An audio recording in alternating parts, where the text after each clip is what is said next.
Kay nagkaduol na ang kinadak-ang voluntaryong kalihukan sa Pilipinas, ang mga representante sa mga kagamhanang lokal nga dumala sa Bayani Challenge sa Visayas karong tuiga, nagtigom sa Department of Health Training Center ning syudad sa Bagulang. Si Jerdy Beltran sa Gawad Kalinga, Visayas, miingon nga ang training sa Bayani Challenge mo ay nakapaila-ilang ngadto sa mga mudumala nga mga representante sa mga lokal nga pangagamhanan. In line with that, gigather nato ang tanang host LGUs para they would receive the training on how to do this 5-day event.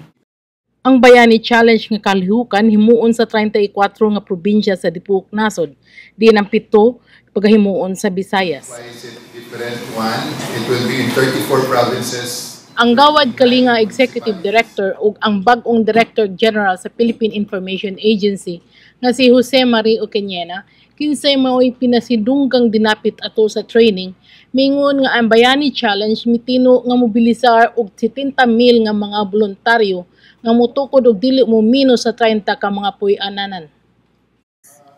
This is really an event where we hope people can gather and show solidarity, showcase bayanihan, and where we will feel that we have to be inclusive and not exclusive.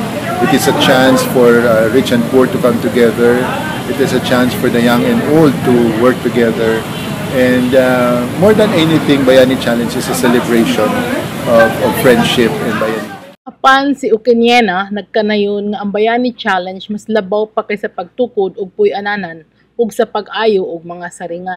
Sa tanang mga Bisaya, ginaimbitahan ako kamo na mo-appeal at mo-join sa Bayani Challenge.